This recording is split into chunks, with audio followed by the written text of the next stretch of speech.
오늘은 우리 예배 시리즈 두 번째 시간으로서 예배는 이끄심이다라는 제목으로 하나님 말씀을 증거하겠습니다. 여러분 누구에게나 추억의 장소, 기억의 장소, 믿음의 장소가 있습니다. 그곳을 가게 되면 나의 그때의 기억, 나의 생각이 다시 소환되는 곳이 있죠. 저에게도 그런 믿음의 장소가 있어요. 남산을 올라가는 계단이 그랬습니다. 제가 신학대학원을 지원을 했어요. 그리고 나서 합격자 발표를 한 다음에 이제 남산을 올라갑니다. 남산을 올라가는 데는 세 가지의 방법이 있어요. 첫 번째, 제일 편한 거 남산 케이블, 돈이 비싸요. 두 번째, 남산을 올라가는 버스를 타면 되고요. 마지막은 뭐냐면 옆에 나와 있는 계단으로 올라가면 됩니다. 근데 저는 그때 같이 공부했던 전도사님들과 세 분이 함께 저랑 같이 세 명이 남산의 계단에 올라갔어요. 그때 뭐 했냐면 그때 이 뜨거운 마음을 가지고 자신이 사역하던 방향을 향하여 손을 벌려서 통성 기도를 했던 기억이 납니다. 그래서 한 분은 인천에 계셔서 인천을 향하여서 기도를 했고, 한 분은 명동을 향하여서, 또 한 분은 또 옆으로 향하여서 기도를 했던 그 기억이 나요. 그런데 왜 그렇게 기억이 그렇게 절실하게 나냐면요, 그때가 추워도 너무 추웠어요. 그래서 한 기도를 한 2분 3분 한 것 같은데 손이 달아나는 것처럼 정말 추웠어요. 정말 추웠던 그 기억이 아직도 나요. 그러니까 이제 막 합격해서 뭐 뜨거운 전도사의 풋풋한 열정과 또 너무 추워서 손을 차마 오래 기도할 수 없었던 그 기억들이 겹쳐지면서 그때 남산에서의 계단에서의 그 기도는 아직도 저의 어떤 믿음의 기억을 소환하는 장소이기도 합니다. 근데 여러분, 우리 여기 있는 모든 분들은 다 이런 만한 장소가 있어요. 내가 하나님을 뜨겁게 은혜를 받았던 예배당이 그럴 수 있고요, 내가 밤새도록 여호와 앞에 부르짖어 기도의 응답을 받았던 기도원이 그럴 수 있습니다. 때로는 하나님의 말씀을 묵상하면서 잔잔히 걸었던 호숫가에서 하나님이 나에게 말씀 주시는 게 바로 이 뜻이었구나 라는 그런 깨달음을 얻었던 호숫가일 수도 있습니다. 누구에게나 다 이런 믿음의 장소가 다 있다는 거죠.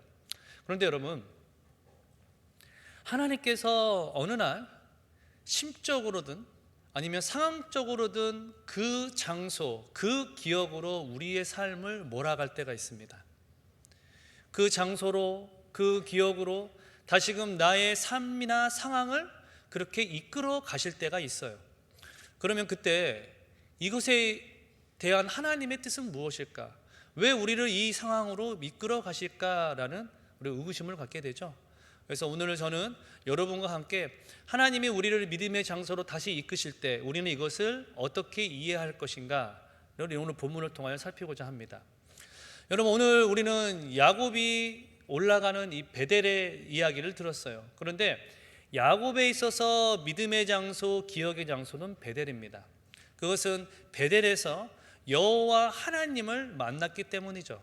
그 때문에 이 야곱에게 있어서 기억의 장소는 베델이에요. 그런데 오늘 우리가 읽었듯이 하나님께서 다시금 야곱에게 이 베델로 올라가라 라고 이렇게 말씀을 하세요. 그렇다면 대체 야곱에게 무슨 일이 있었기에 하나님이 어떠한 의도를 가지고 야곱에게 다시 이 베델에 올라가라고 하실까? 오늘 그 이유를 우리 여러분과 같이 한번 살피고자 합니다. 이를 위해서는 우리가 야곱의 일생을 조금 같이 살펴볼 필요가 있어요. 예전에 어른들이 이런 말을 한 적들이 많이 있죠. 사람은 고쳐 쓰는 게 아니다, 이런 말을 하신 적이 많이 있어요. 그런데 놀랍게도 야곱의 인생을 보면 정말 그 말이 맞는 것 같아요. 야곱은 철저하게 자기 중심적인 삶을 살았어요. 자, 아까 우리가 야곱의 믿음의 장소가 어디라고 했죠? 베델이라고 했어요. 근데 베델에서 그가 하나님을 만났던 것도 풍찬 노숙을 하면서 그 광야에 있을 때 허허벌판에서 하나님을 만납니다. 그런데 그 베델, 그 노숙을 하게 된 직접적인 원인이 뭐였죠? 형의 장자권, 그 축복권을 훔친 거예요. 그러자 형이 이 야곱을 죽이려고 하자 자신의 목숨을 보존하기 위해서 도망치듯 나와서 노숙했던 곳이 바로 그 광야였습니다. 그런데 그 광야에서 하나님이 만나 주시자 그것을 벳엘, 하나님의 집이라고 이렇게 명을 했죠. 그런데 여러분, 이 자기 중심적의 야곱의 인생은 변화되지 않았어요. 만약에 아무것도 없는 내 삶에 하나님이 강권적으로 찾아와 주셔서 약속을 하셨다면 저는 거기 은혜에 응답하는 삶을 살았을 것 같아요. 그런데 야곱은 그렇지 않았어요. 베델에 있을 때 하나님이 찾아와 주셔서 이렇게 약속을 하세요. 창세기 28장 15절 우리 한번 같이 읽을까요? 읽습니다. 시작. 내가 너와 함께 있어 내가 어디로 가든지 너를 지키며 너를 이끌어 이 땅으로 돌아오게 할지라. 내가 내게 허락한 것을 다 이루기까지 너를 떠나지 아니하리라 하신지라. 네, 여러분 이런 복 받으시길 바랍니다. 자, 여러분 이렇게 여러분에게 복을 주신다고 한다면 여러분 어떻게 대답을 하실 것 같아요? 네, 멋진 말을 잘 준비해가지고 최고의 말로 답을 할 것 같아요. 그런데 이 말을 들은 야곱의 대답이 참 진기명기입니다. 자, 여러분 21절, 22절, 28장 제가 한번 읽어볼게요. 내가 평안히 아버지 집으로 돌아가게 하시오면 여호와께서 나의 하나님이 되실 것이요. 22절 내가 기둥으로 세운 이 돌이 하나님의 집이 될 것이요 하나님께서 내게 주신 모든 것에서 10분의 1을 내가 반드시 하나님께 드리겠나이다 하였더라. 자, 22절만 읽어보면 그럴싸해요. 아, 하나님 저에게 주셨으니까 제가 10분의 1을 드리겠습니다 라고 괜찮게 대답하는 것 같아요. 그런데 21절에 보면 뭐가 있어요? 조건이 있어요. 어떤 조건이 있어요? 내가 아버지의 집으로 돌아오게 하시면, 이 조건이 있는 거예요. 그러니까 이 조건을 충족해 주시면 제가 하나님께 한번 은혜를 갚는 것도 한번 생각해 볼게요 라고 그렇게 답을 하고 있는 거예요. 네, 여러분 야곱은 어떤 인생이에요? 자기 자신만을 아는 인생이에요. 자기 인생의 가장 소중한 삶을 지금 살아가고 있다는 거죠. 그러자 하나님께서 이런 야곱을 그냥 두지 않으십니다. 자신이 이 야곱에게 하신 그 약속을 이루기 위해서라도 이 야곱의 인생 훈련을 시키세요. 인생의 쓴맛을 좀 보게 하신다는 것이죠. 그래서 야곱을 인생의 스승을 만나게 하는데, 여러분 그 인터넷에 최근은 아니죠. 이렇게 타이슨에 대한 어록이 있습니다. 여러분 그 유명한 권투 선수 타이슨 아시나요? 네, 핵주먹 타이슨이 있어요. 근데 이분의 어록이 이렇게 얘기를 한답니다. 어떤 어록이 있느냐? 이런 어록이 있대요. 누구나 얻어맞기 전까진 다 계획이 있다. 그러니까 여러분 모든 선수가 타이슨이랑 경기하면은 이 핵주먹인 걸 알기 때문에 다 계획을 가지고 올라온대요. 그래서 타이슨이 주먹을 딱 치면은 자기가 이렇게 피해가지고 이렇게 딱 때려서 이겨야겠다라는 다 계획을 가지고 온대요. 근데 실제 타이슨을 만나서 경기를 하면은 그 한 대를 맞으면 정신이 얼얼해서 다 얼이 빠져서 경기에 진다, 뭐 그런 말을 한다는 거죠. 그러니까 여러분 레벨이 다른 사람을 만나면 사람이 어떻게 돼요? 겸손하게 되죠. 오늘 야곱이 누구를 만나냐? 바로 자신이 그렇게 속이고 그렇게 사기꾼의 역할을 많이 했던 이 야곱이 그 타이슨 같은 존재, 바로 외삼촌 라반을 만납니다. 라반을 만나면서 겸손을 배우고 또 인생의 많은 경험을 통하여 인생의 교훈을 얻게 되죠. 그런데 야곱이 반드시 거쳐야 할 마지막 관문이 있었어요. 누구를 만나는 걸까요? 에서를 만나는 거예요. 다시 돌아오게 하는 것, 그러니까 도양 땅으로 돌아오면 반드시 누굴 만날 수밖에 없게 되냐? 에서를 만날 수밖에 없게 되는 거예요. 그런데 여러분, 자 기억하시죠? 야곱이 누구를 피해서 베델로 도망갔었어요? 에서가 무엇하려고 자기가 했기 때문에 야곱을 죽이려고 했기 때문에. 그러니까 여러분 야곱은 에서에 대한 크나큰 두려움이 있어요. 그런데 그 에서를 지금 만나야 되는 거예요. 그러니까 야곱이 머리를 쓰는 거죠. 이제 먼저 정찰대를 보내는 거예요. 자신의 사자들을 내가 이제 간다고 하니까 야곱이 간다고 하니까 아마 에서가 어떤 것을 했을 것 같으니까 미리 정찰대를 보내요. 그래서 정찰대가 가서 돌아오게 됩니다. 그래서 어떻게 보고를 하냐면 이렇게 보고를 해요. 주인님, 제가 에서 그분의 동향을 살펴봤는데 지금 400명을 데리고 옵니다. 근데 그 400명이 어떤 400명이에요? 남자 장정만 400명. 여러분 그럼 생각을 해보세요. 큰 삼촌 에서가 조카들을 돌보기 위해서, 조카들과 놀아주기 위해서 남성 장정 400명을 데리고 올까요? 아니죠. 이번에 오면 완전히 박살내주겠다. 그때 갚지 못했던 복수를 반드시 내가 하겠다는 그 마음으로 장정 400명을 데리고 오는 거예요. 여러분, 야곱이 이 말을 듣고 얼마나 두려웠겠습니까? 그래서 나름대로 머리를 짜요.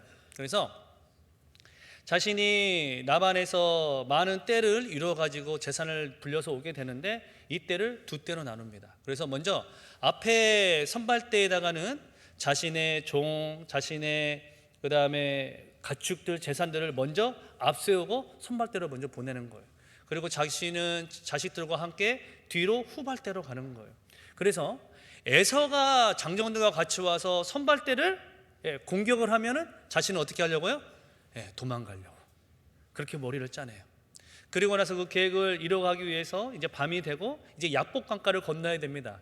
야복강가를 건너게 되는데 그때 어떤 사람이라고 표현된 여호와를 만나게 돼요.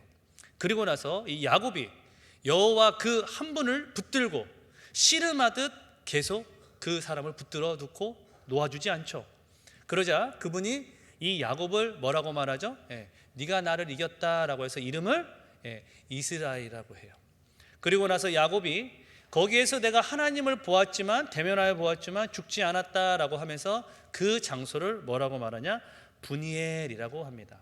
그러니까 여러분, 여호와 하나님의 야곱이 여호와 하나님께 은혜를 받은 거예요.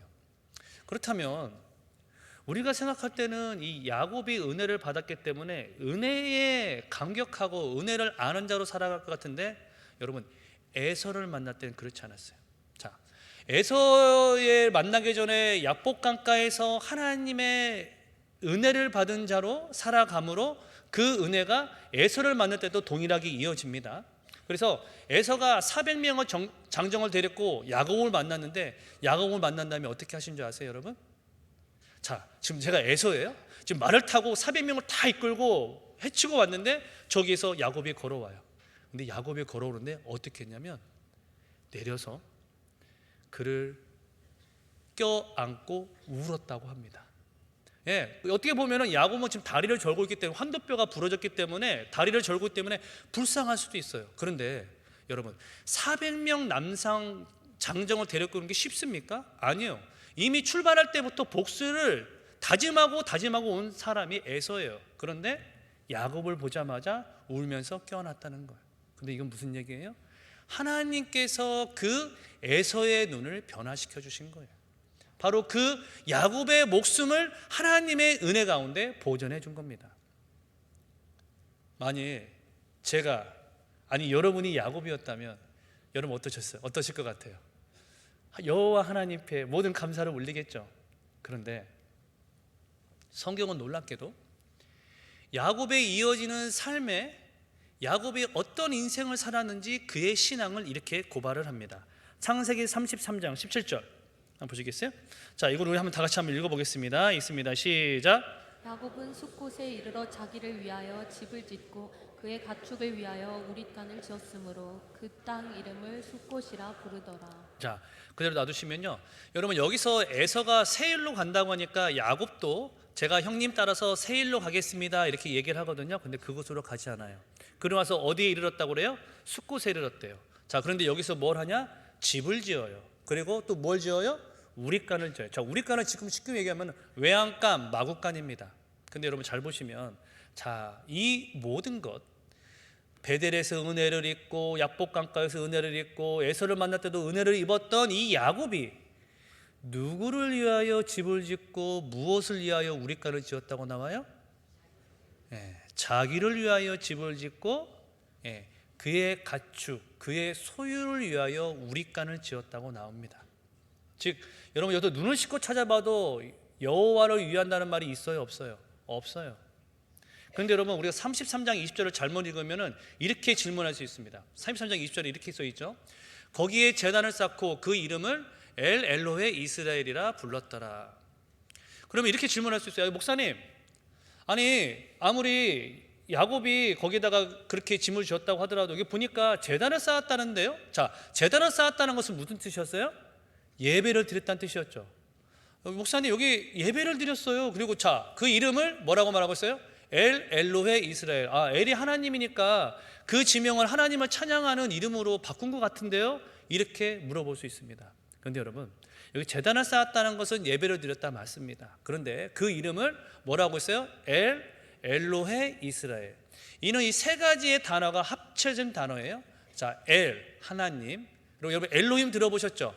엘로힘의 소유격이 엘로헤예요. 무엇의 전능자 하나님.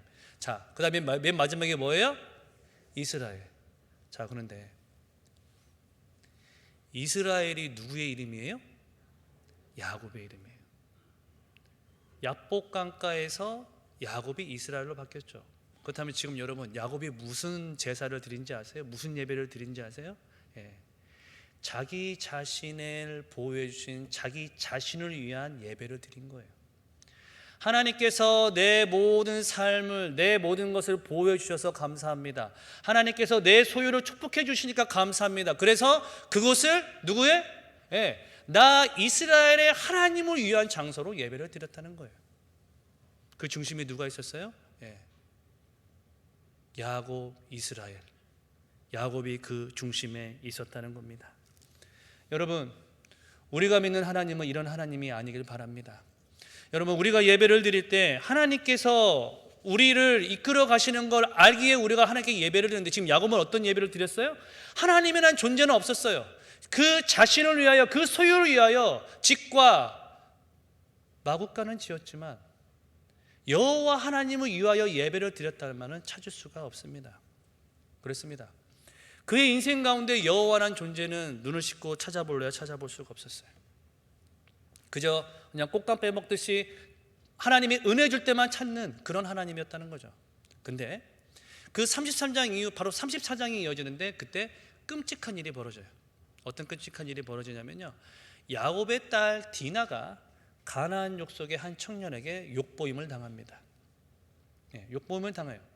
그런데 이 사건으로 인해서 더 끔찍한 일이 촉발되게 돼요. 그 디나와 똑같은 어머니, 그러니까 같은 친오빠인 시므온과 레위가 칼을 가지고 그 족속으로 찾아갑니다. 그리고 나서 맨 처음에 위장전술을 펼쳐요.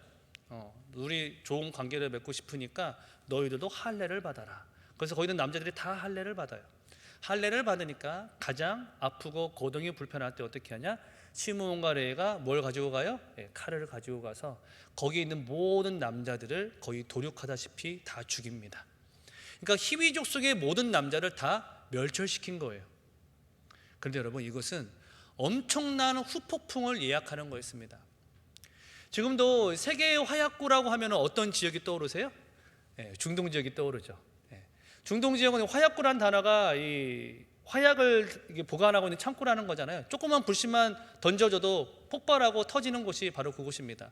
그렇다면 왜 중동을 세계의 화약고라고 얘기를 했을까요? 그 나라들은 고대 근동부터 지켜오는 하나의 혈칙 같은 게 있어요. 뭐가 있냐? 같은 족속으로 혈맹을 맺잖아요. 그러면 그 족속을 다른 집이나 가문이 족속이 공격을 하면 자신에 대한 공격으로 간주하고 바로 보복을 합니다. 상호 호혜 법칙. 그런데 그렇게 보복을 하지 않으면 어떤 일이 벌어지냐? 나중에 다른 족속들이 그 족속을 공격하더라도 그 공격 당한 족속을 위해 다른 족속이 보호해주지 않아요. 그러니까 자신들의 족속들의 안위를 위해서라도 거기에 가서 반드시 보복을 해야 되는 거예요. 그러니까 여러분, 어떤 일이 벌어진 거예요?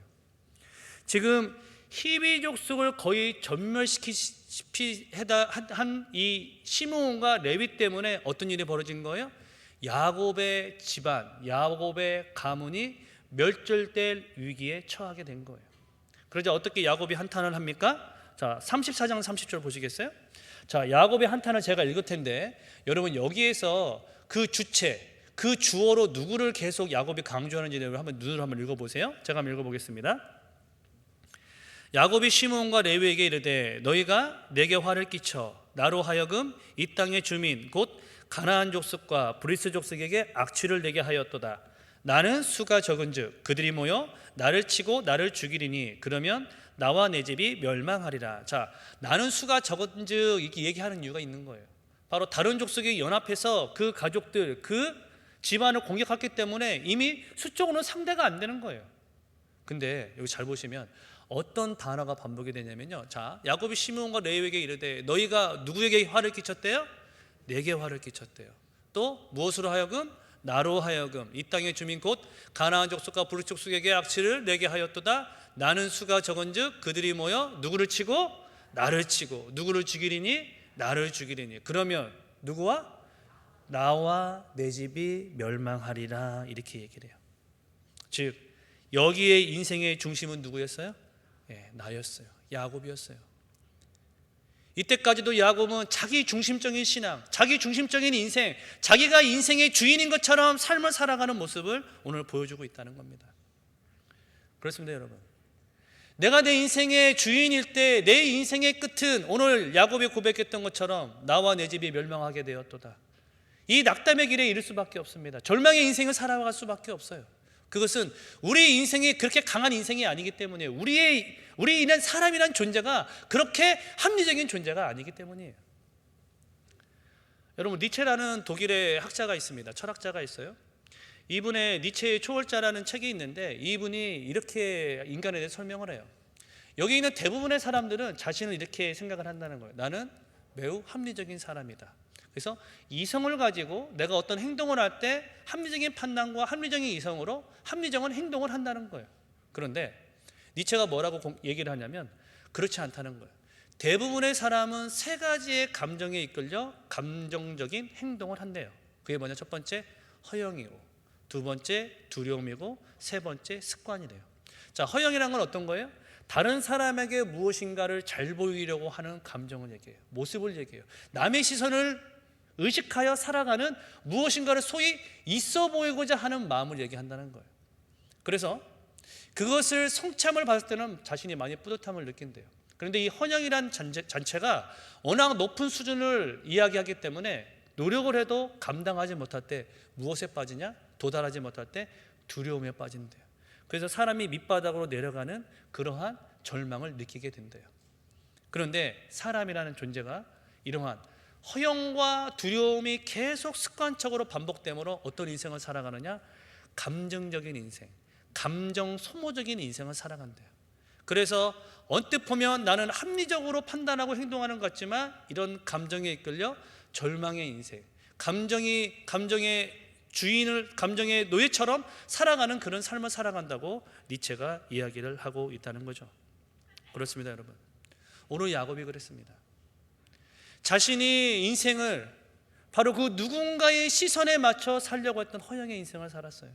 그래서 어릴 적 부모에게 인정받기 위해서 무엇을 훔쳤어요? 형 에서의 장자권을 훔친 거예요. 또한 그럴싸하게 나오기 위해서 라반의 많은 재산을 가지고 나왔습니다. 또한 심지어 야복강가에서 그 에서를 만날 때조차도 어떻게 하면 내가 살아날 수 있을까를 고민하며 바로 그 인생을 살았던 사람이 야곱이었습니다. 그런데 그 끝이 무엇이었어요? 나와 내 집이 멸망하게 되었다라는 그런 고백이었다는 겁니다. 여러분, 우리 인생도 마찬가지입니다. 우리 인생도 내 인생을 나의 머리, 내 계획, 내 뜻대로 무엇인가를 판단하고 해석해 가려고 하면 그 끝에는 낙담, 염려, 절망이 찾아옵니다. 그것은 내 생각, 오늘 하루에도 수만 가지 생각이 무엇을 흐트러뜨리냐면요, 내가 온전히 살아가야 할 인생의 방향을 흐트러뜨리기 때문인 거예요. 바로 이 내 삶의 감정의 혼란스러움이 내 인생을 온전히 살지 못하게 한다는 겁니다. 오늘 야곱이 그랬습니다. 야곱이 혼란스러워 내 삶에 내 집, 내 인생은 망하게 되었다라고 이렇게 자신의 삶을 호소하고 토로할 때 이때 여호와 하나님이 나타나세요. 그리고 그에게 뭐라고 말씀하십니까? 여러분 35장 1절 우리 다 같이 한번 읽어보겠습니다. 시작. 하나님이 야곱에게 이르시되 일어나 베델로 올라가서 거기 거주하며 내가 내 형에서의 낯을 피하여 도망하던 때에 내게 나타났던 하나님께 거기서 제단을 쌓으라 하신지라. 자, 지금 하나님이 명하십니다. 어디로 올라가라? 베델로 올라가라. 자, 거기서 무엇을 하래요? 제단을 쌓으래요. 근데 제단을 쌓는데 누구한테 쌓으래요? 하나님께 거기서 제단을 쌓으라 하셨다는 거예요. 그러니까 지금껏 자신의 인생을 위하여 인생의 삶을 살았던 그 야곱에게 이제 베델로 올라가 누구에게 제단을 쌓아라? 여호와 하나님께 제단을 쌓으라고 명령하고 있다는 겁니다. 지금껏 자신의 머리로 인생을 살았던 그 야곱에게 찾아가 그의 인생은 인간의 계획과 머리로는 이끌어갈 수 없는 인생임을 알게 하시고, 그래 오늘 하나님의 은혜로 새롭게 출발하기 위하여 그의 인생을 바로 베델로 올라가라, 여호와께 제단을 드려라 라고 말을 하고 있다는 겁니다. 여러분, 우리나라 사람들의 가장 많은 사망의 원인의 원투가 있답니다. 가장 큰 사망 원인의 첫 번째는 뭐냐면 우리 다 아는 암입니다. 이 암이 많은 사람들에게 가장 많은 사망 원인으로 꼽힌대요. 그런데 두 번째 사망 원인이 뭐냐면요, 여러분, 심장마비랍니다. 이 심혈관 질환. 근데 이 심장마비가 무서운 이유가 있대요. 그것은 왜 그러냐면 흔히 말해서 돌연사, 갑자기 목숨을 잃게 되는 그러한 경우들을 우리 심장마비를 통해서 많이 겪게 된다는 거예요. 그래서 여러분, 지하철을 타거나 여러분 공공기관에 가면은 우리 옆에 벽면에 이렇게 번개 표시되어 있잖아요. 그렇게 해서 많은 심장 충격기, 박동기라고 할 수 있죠. 심장 충격기를 보게 됩니다. 그걸 조금 제세 동기라고도 이렇게 표현을 하더라고요. 그래서 심장마비가 온 사람에게 그걸 연결해서 전기 충격을 줘서 그 심장을 뛰게 하는 거죠. 심정지가 온 사람에게. 그런데 이 심장이 멈춰서 전기를 자극해가지고 심장을 뛰게 하는 건 줄 알았는데 좀 구체적으로는 그 원리를 넘어선대요. 여기 원리는 어떤 거냐면, 여러분, 우리가 심장이 뛰잖아요. 근데 심장이 뛰는데 어떠한 불규칙적인 이 전기 자극으로 심장이 뛰게 되는데 불규칙한 자극 때문에 이 심장이 그 리듬을 잃을 때가 있답니다. 그러면 여러분, 심장은 수축하고 이완이 되면서 이 심장에 피가 펌프질이 되면서 온몸으로 피가 순환하게 되는 거잖아요. 그런데 그 자극을 잃어버리게 되면 이 심장이 우리 흔히 말해서 여러분 다리에 쥐난다는 말 있죠. 다리에 쥐가 나는 것처럼 이 심장의 근육이 쥐가 나는 것처럼 이게 파르르 떨리는 게 된다는 거예요. 그때 바로 이 강한 전기 충격을 통해서 이 심장이 잃어버렸던 리듬을 다시금 알게 해줘야 된다는 거예요. 그래서 그 심장에 강한 충격을 주므로 다시 이 심장이 리셋, 새롭게 리듬을 받아서 움직일 수 있도록, 펌프질할 수 있도록 그 충격을 가하는 게 바로 제세동기 원리라고 합니다. 여러분, 그런 거예요. 오늘 우리에게 하나님께서 예배를 드리고 오늘 야곱에게 예배를 통하여 그의 인생을 새롭게 출발하게 하신 이유가 그 이유라는 거예요. 야곱은 자신의 수많은 이론, 수많은 경험, 수많은 어떤 계획을 가지고 자신의 인생을 살려고 했습니다. 그런데 그때 자신의 어떤 인생으로 살아야 할지 다 리듬을 잃어버렸어요. 그때 하나님께서 그의 인생을 새로운 은혜로 출발시키기 위하여 그에게 베델로 올라가 여호와 앞에 예배케 했다는 거예요. 자, 그때 야곱이 어떻게 하죠? 여러분 2절 4절인데 2절부터 4절까지 제가 한 절, 여러분들이 한 절, 4절 한번 같이 읽을게요. 2절 제가 읽어보겠습니다. 야곱이 이에 자기 집안 사람과 자기와 함께한 모든 자에게 이르되 너희 중에 있는 이방 신상들을 버리고 자기를 정결하게 하고 너희들의 의복을 바꾸어 입으라. 3절 있습니다. 시작. 우리가 일어나 베델로 올라가자. 내 환난 날에 내게 응답하시며 내가 가는 길에서 나와 함께 하신 하나님께 내가 거기서 제단을 쌓으려 하노라. 4절 같이 읽을까요? 그들이 자기 손에 있는 모든 이방 신상들과 자기 귀에 있는 귀고리들을 야곱에게 주는지라. 야곱이 그것들을 세겜 근처 상수리 나무 아래에 묻고. 자, 무엇을 버렸다고 말하고 있어요? 이방 신상을 버렸다고 말하고 있어요. 귀고리를 빼어서 야곱에게 줘서 그것을 땅에 묻었다고 이야기를 합니다. 여러분, 이방 신상들을 섬겼다는 것은요, 이미 그들의 가족 가운데 우상 숭배하는 자들이 이미 있었음을 이야기를 합니다.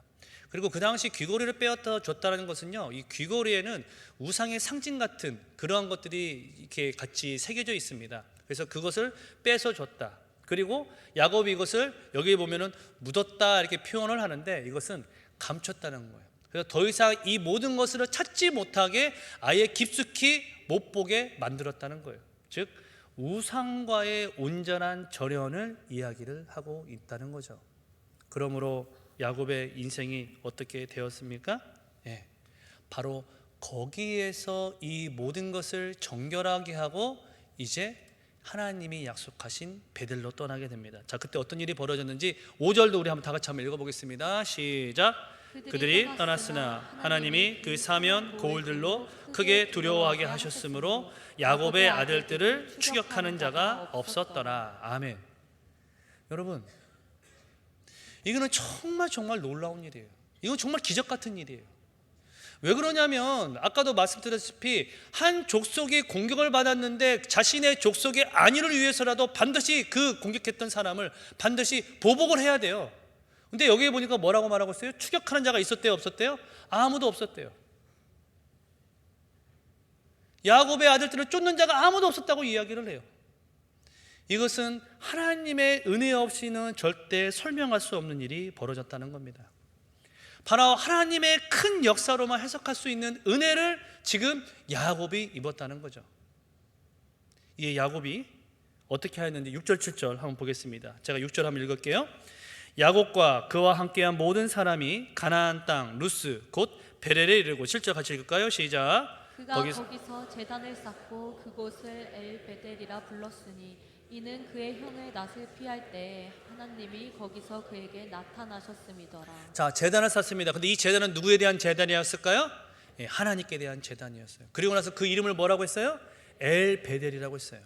자, 여러분, 우리가 이 엘베델을 그냥 들으면 베델이라는 이름을 그냥 감동받아서 새롭게 엘베델이라고 이름을 지명을 바꿨나 보다 이렇게 이해할 수 있어요. 그런데 이 엘베델이란 말은 그 장소를 강조하기 위한 단어가 아니에요.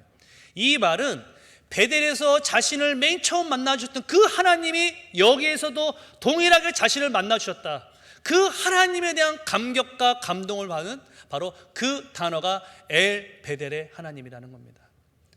여러분, 우리 모든 자들의 이 엘베델의 하나님의 은혜가 있게 예수님의 이름으로 축원합니다. 이 엘베델의 하나님의 은혜를 받은 야곱, 그 인생은 완전히 변화되었어요. 그가 자기의 집을 자신을 위하여 짓고 자신의 소유를 위하여 우리간을 지었을 때 거기에는 여호와를 위한다는 말이 한마디도 없었습니다. 그런데 여호와 하나님께서 그의 인생을 베델로 올려 보이시고 그 앞에 제단을 쌓게 할 때 그의 인생이 어떻게 변화되었어요? 엘로헤 이스라엘에서 자신을 위한 하나님에서 누구의 하나님? 엘베델의 하나님, 자신을 아무 조건 없이 만나주시고 사랑해 주신 그 은혜의 하나님으로 그의 인생이 변화되었다는 겁니다.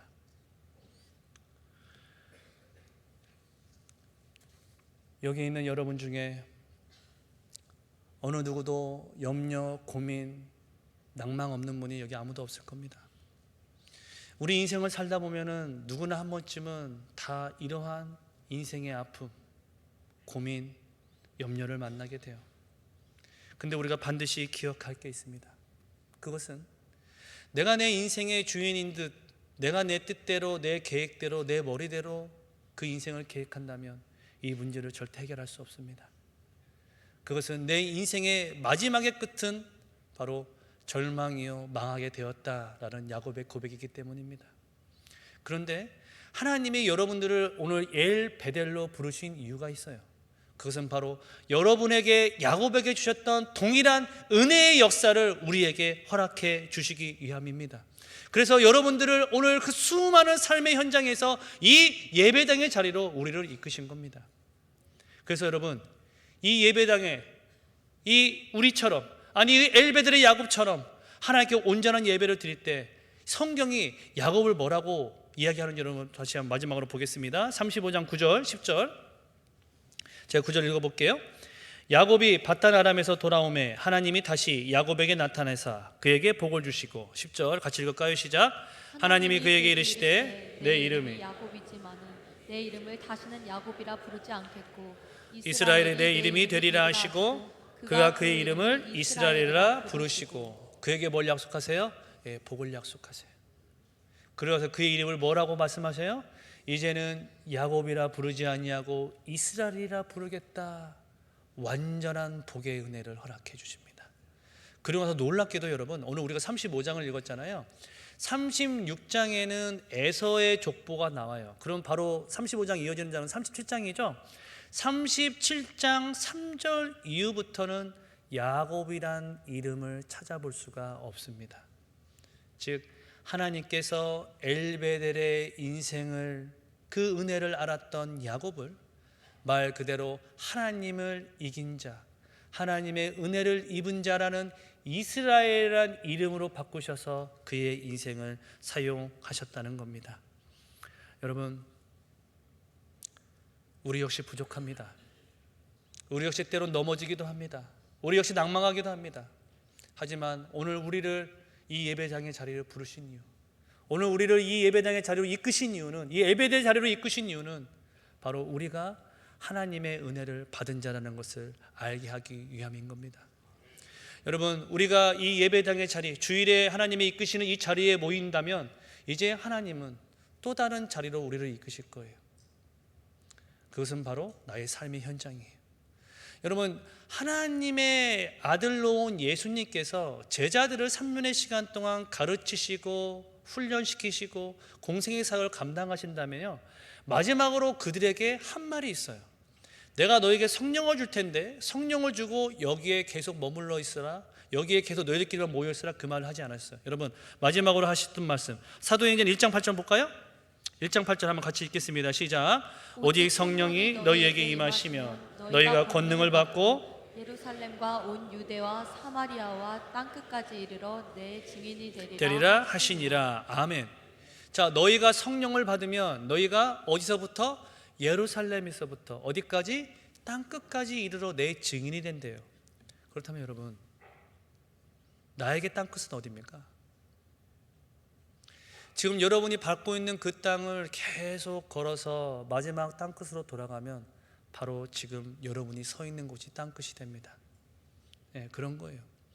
하나님은 우리에게 또 다른 삶의 땅끝으로 이끄시는데 그 자리가 우리에게 허락해 주신 삶의 현장이에요. 그리하여서 하나님께서 나에게 허락해 주신 나의 가정, 나의 직장, 나의 사업장, 나의 캠퍼스, 내가 받고 있는 나의 삶의 현장을 통하여서 바로 엘 베델의 인생으로 변화받길 원하신다는 거예요. 그래서 여러분의 인생에, 여러분의 가정에, 여러분의 기도하는 그 한 사람의 영혼에 이 엘 베델의 영광이 임하길 예수님의 이름으로 축원합니다. 그래요, 내가 내 인생의 주인이 아니라 여호와 하나님께서 복 주시는 인생, 여호와로 말미암아 복을 누리고 하나님의 은혜를 아는 인생, 그래요, 하나님 앞에 거룩한 이스라엘로 쓰임 받는 성곽의 모든 가족들 되시길 예수님의 이름으로 축원합니다.